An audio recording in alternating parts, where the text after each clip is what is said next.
Santiago, yo no puedo entender cómo alguien se levanta de mal humor. Esa misma frase me la repitió mi vieja durante todas las mañanas que convivimos bajo el mismo techo y de alguna manera me marcó. Mi mamá fue muy sabia y sin saberlo provocó en mí un interés muy particular porque yo quisiera entender mis emociones. Porque yo era muy consciente del mal humor con el que me levantaba.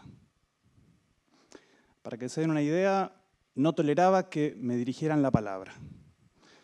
No me gustaba que estuviera la radio prendida. No me gustaban los ruidos fuertes. Es más, tenía un reloj despertador muy moderno que un día tiré a la basura porque el solo sonar de su alarma me irritaba. Y ni hablemos de llegar a la cocina y que estuviera la tele prendida. Yo insisto en que esas teles de tubo de los 90 siempre emitieron una vibración que también me irritaba. Ahora estoy un poco más crecido, miro para atrás, tomo conciencia y me doy cuenta que no era nada sencillo convivir conmigo en esa época. Pero yo me pegaba una buena ducha, se me pasaba el mal humor y me convertía en lo que hoy me atrevo a llamar una persona emocionalmente estable. Pero bueno, era un adolescente, así que tan estable no era. Pasaron los años y recién fue mucho más adelante cuando yo logré desarrollar este interés por las emociones. Y fue en la universidad cuando leí un primer artículo que hablaba sobre el concepto de la inteligencia emocional. ¿Qué era esto? En ese preciso instante, un nuevo universo lleno de posibilidades y completamente nuevo se abría ante mis ojos. Y es que a través de la inteligencia emocional, los hombres y las mujeres tenemos la capacidad de entender y controlar nuestras emociones. Y yo no estaba controlando nada. Y menos si hablamos del enojo. El enojo fue siempre una emoción que estuvo muy marcada en mí. El enojo me llevaba a golpear paredes, golpear muebles, romper objetos, revolearlos por el aire. El enojo supo llevarme a lugares muy oscuros, lugares de los que de a poco me quise escapar. Pasó el tiempo y yo seguí leyendo material sobre inteligencia emocional, pero ya por cuenta propia. Y recuerdo que en una oportunidad leí un libro de un autor norteamericano que pareció impresionante lo que proponía. Y no solo eso, sino que a través de este libro el lector podía acceder a completar un cuestionario online de manera completamente gratuita para conocer sus niveles de inteligencia emocional. Yo quería saber cuál era mi nivel. Pero resulta que para completar ese cuestionario, uno tenía que ingresar un código que venía impreso en la portada de papel del libro. Unas hojas que sobran y que tiré a la basura el mismo día que compré el libro. Yo les conté que cuando me enojaba revoleaba objetos por el aire. No hace falta que les diga qué hice con el libro. ¿Estamos bien? Siguió pasando el tiempo y de alguna manera yo empecé a fanatizarme con esto de la inteligencia emocional. Es más, en muchísimas oportunidades llevé material sobre este tema como excusa para iniciar una conversación o como un disparador de ideas, y los que padecían eran los estudiantes de mis clases de inglés. Para mí esto había que compartirlo.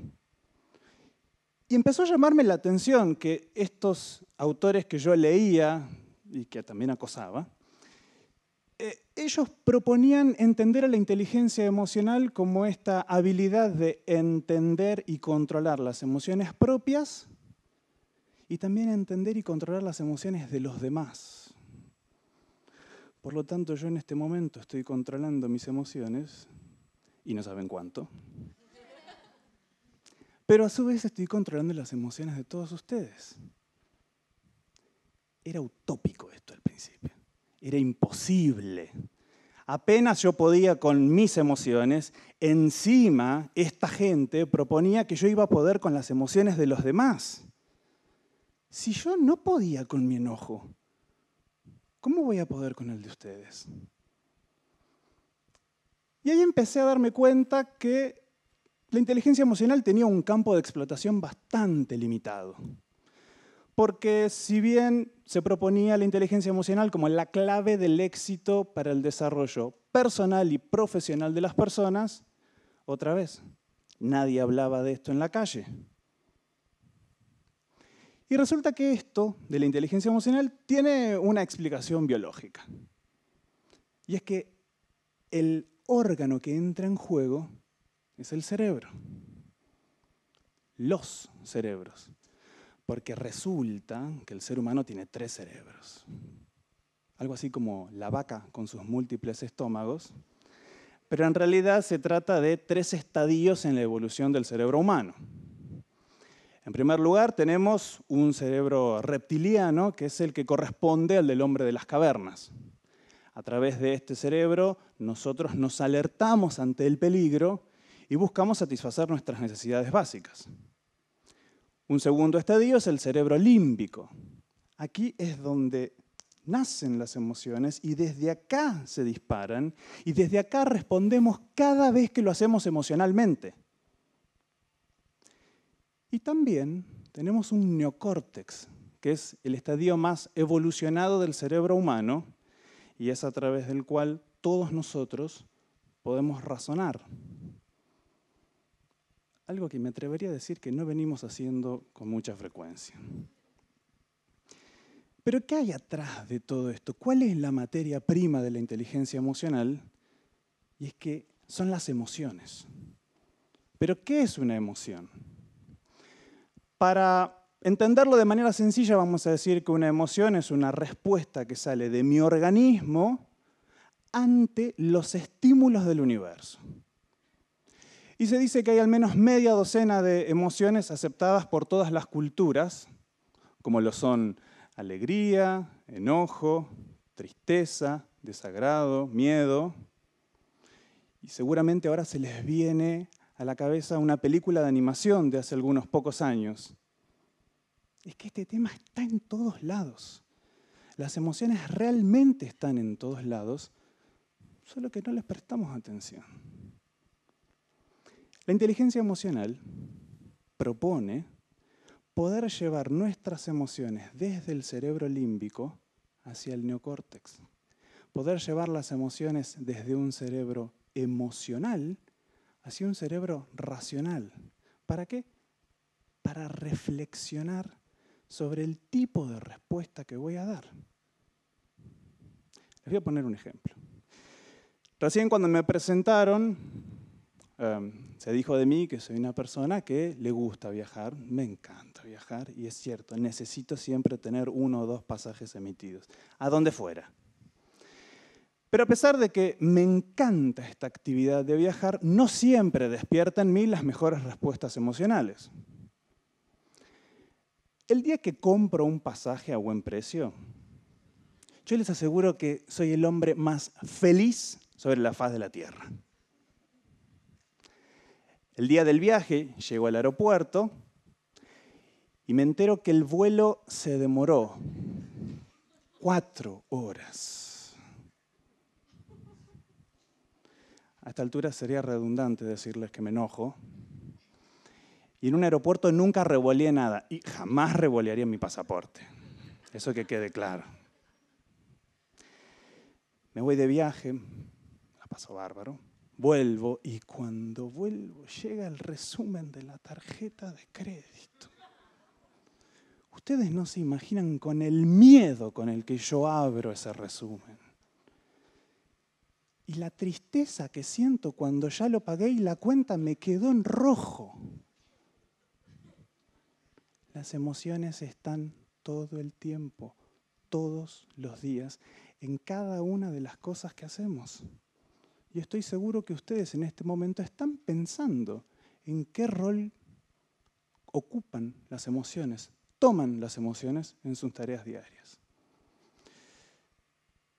Quizás ahora ustedes se están preguntando, entonces con esto que me están contando se trata de diferenciar cuáles emociones son buenas y cuáles son malas.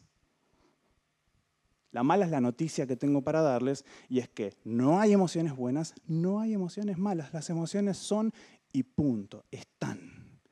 La inteligencia emocional propone trabajar sobre las emociones una vez que aparecen. ¿Para qué? Para reflexionar sobre ellas y pensar en el tipo de respuesta que yo voy a dar. Pero cuando yo pienso en ese tipo de respuesta, tengo que estar muy atento a un parámetro importantísimo, el tiempo. Porque las emociones tienen una duración aproximada de 90 segundos. ¿Sí?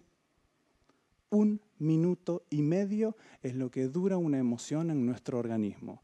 Y si nosotros no nos tomamos este trabajito de pensar en nuestras emociones dentro de ese parámetro de tiempo, corremos el riesgo de entrar en un estado emocional.